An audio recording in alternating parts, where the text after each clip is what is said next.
Bonjour, nouvelle et dernière vidéo concernant la boîte de gestion climatique avec commande par écran tactile. Donc tout ce qui était setup, je vous l'ai expliqué lors d'une précédente vidéo. En gros, la description, nous avons l'interrupteur ici qui sert à gérer les rétroéclairages, car si le boîtier se trouve dans une salle de culture, il ne faut pas qu'il y ait de lumière parasite pour les plantes en période de nuit. Donc si je mets vers le haut, je n'ai que l'indicateur de tension et d'intensité d'allumé. Au milieu, tout est éteint et en bas, tout est allumé. Bouton reset qui sert à relancer l'ordinateur à l'intérieur. Témoin de mise sous tension. Quand il fait noir, on peut le voir. Bouton d'arrêt d'urgence, si j'appuie dessus, je coupe tout. Nous avons la sonde déportée avec un câble de 5 mètres, le capteur humidité température DH22 ici, et le capteur CO2 MHZ14 ici, donc un détecteur précis au ppm près, et une petite lumière verte non polluante, donc pour les plantes, qui me permet de voir que la sonde est bien branchée en état de fonctionnement. Ensuite nous avons donc l'écran tactile pour les commandes. J'ai l'interrupteur ici qui sert à sélectionner le type de fonctionnement. Vers le haut, c'est manière manuelle. Donc si je veux couper l'extracteur pour une raison ou pour une autre, indépendamment des commandes de l'Arduino, je bascule vers l'avant et je mets au minimum. La position intermédiaire, c'est fonctionnement à plein régime. Et la dernière position, c'est piloté par l'Arduino. Donc il y a moyen de commander l'extracteur, soit via la température, soit via l'humidité, soit de manière cyclique, soit avec un renouvellement de CO2. L'extracteur et le CO2 en période de floraison travaillent de commun, c'est-à-dire que quand la pulvérisation, l'épandage de CO2 est terminé, on peut programmer un temps d'attente avant que l'extracteur ne se remette en route, histoire de ne pas faire sortir tout le CO2 qui avait été mis dans la pièce. Maintenant, comme je travaille sur la température, je crois que j'ai mis 26 degrés comme seuil, on peut changer, je vous montrerai après. Si je mets ma main sur le capteur, vous allez voir que la température va augmenter, l'humidité aussi, bien entendu. Là, voilà. Et progressivement, on voit avec les barres les niveaux de puissance en fonction de la température, et on entend l'extracteur aller de plus en plus vite.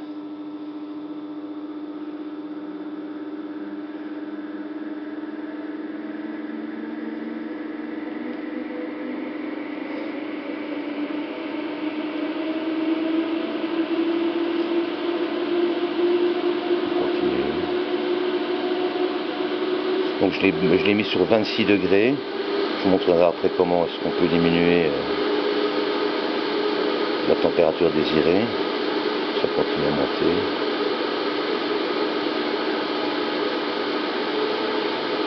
Voilà.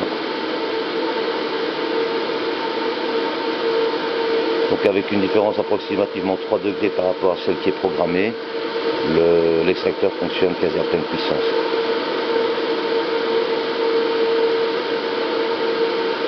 Je vais souffler dessus.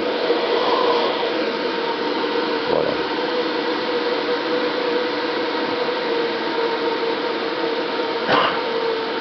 Alors voilà.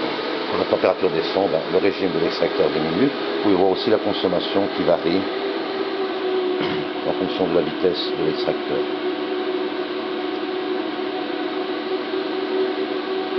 Continue à diminuer. Bon, pour plus de facilité, j'ai coupé l'extracteur. Voilà. Sinon on s'entend plus parler. J'ai mes témoins ici qui me dit que je suis en période de jour. La pompe est inactive pour l'instant, je l'ai mis en programmation cyclique. Le brumisateur est actif et le CO2 est inactif, je suis en croissance. Le CO2 ne fonctionne qu'en période de floraison et de jour.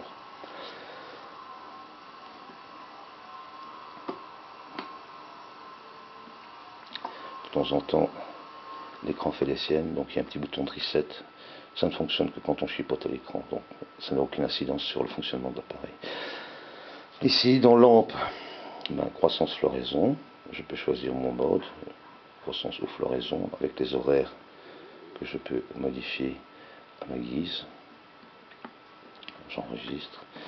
L'extracteur, soit je le mets inactif, soit je le mets sur température, et ici vous voyez, vous pouvez régler le seuil, ce que vous voulez, soit en fonction de l'humidité qui est rentrée dans les paramètres du brumisateur, soit de manière cyclique, soit en période de croissance, juste par renouvellement de CO2. Si je suis en dessous de 350 ppm par exemple, il va aspirer de l'air frais pour renouveler l'environnement. Et on a aussi la puissance minimum qui peut être réglée en fonction du volume de la pièce. Si j'ai une grande pièce, le temps de latence est plus important, donc je peux mettre un seuil minimum en deçà lequel l'extracteur ne descendra jamais. Il faut un petit stylet parce qu'avec mes gros doigts de mode, ça ne le fait pas. Voilà. Voilà. Puis j'enregistre. Idem pour la pompe. Soit je la désactive, soit je mets en mode cyclique, soit je mets en mode programmation, en mode écriture, et avec un petit stylet, je vais remplir convenablement les plages. C'est 1 minute par trait. J'efface tout. Je repasse en mode cyclique. J'enregistre. Brumisateur, idem, même chose. Je règle les taux d'humidité d'enclenchement de mon brumisateur. Je peux demander ici d'être actif ou inactif, mais attention que ça soit actif ou inactif. Les données ici enregistrées serviront à l'extracteur. Vous les retrouvez ici. D'accord? Je retourne dans le brumisateur. Je peux changer.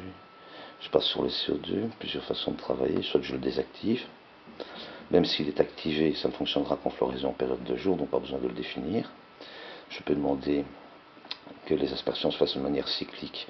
Je peux monter jusqu'à 11 aspersions maximum d'1 heure. Mais si j'en ai 10 de 5 minutes, c'est en secondes. Je peux demander en continu. Par exemple, voilà, chaque fois que mon seuil ppm descend en dessous de 1000, il dégaze pour monter à 1000. Ou je peux faire combiner, c'est-à-dire 10 aspersions de 5 minutes, et dès qu'il arrive à 1000, pendant cette période de 5 minutes, il se coupe, il se renclenche, il se coupe, histoire de faire des économies. Enfin, le renouvellement CO2 RVK, si on l'avait vu, c'était dans l'extracteur, donc vous avez 350, je reviens ici, on a 350 ppm, je vais mettre sur fonctionnement sur température,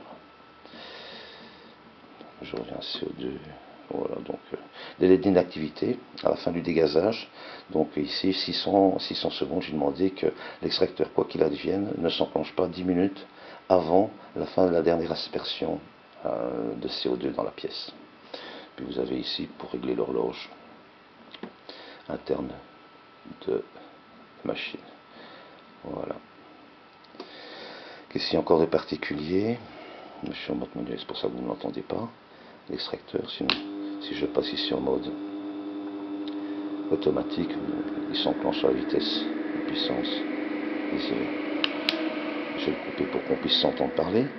Dernière fonctionnalité, je peux demander d'afficher le graphique des températures. Bon, bien entendu, il n'y a qu'une barre, je viens d'allumer l'appareil. Quand c'est noir, c'est de nuit. Quand c'est clair grisé, sur fond gris, je vais dire, c'est période de jour réelle. Donc si vous changez de cycle en cours de route sur les 5 ou 6 jours de mémoire, vous verrez la différence d'affichage. On peut remettre, je peux voyager, je peux passer 1 jour avant, 2 jours avant, etc., etc. Je peux revenir, je peux repasser, voyager dans l'historique. Voilà. Je peux également demander de remettre à 0 mes compteurs. Hop, minimum 38, 40, 39, hop, j'appuie 39, 39. Il est la même chose, minimum, maximum. Hop, j'appuie. Je termine. Et voilà. Bon, beau petit bijou. Vous avez donc les sorties lampe, sortie extracteur, sortie CO2, deux prises libres pour mettre ce qu'on veut dessus, et vous avez encore brumisateur et pompe ici sur le côté. Bouton d'arrêt d'urgence, si j'appuie dessus, tout s'éteint. Quand je remets en route, il suffit de faire un reset, et hop, ça repart. Et voilà. Donc j'espère que cette petite vidéo vous a plu. Moi, le montage m'a bien amusé. Il m'a pris beaucoup de temps quand même parce qu'il y avait pas mal de variables, pas mal de problèmes techniques vu que je travaille avec un Douai et plus un Arduino Mega. Donc les tensions de sortie, d'entrée-sortie sont de 3,3 volts au lieu de 5 volts. Donc ça pose quelques problèmes. Il a fallu faire un petit peu d'électronique pour mettre tout ça en fonction. Je vous dis à bientôt pour une prochaine vidéo, pour un prochain montage. A plus, bye bye.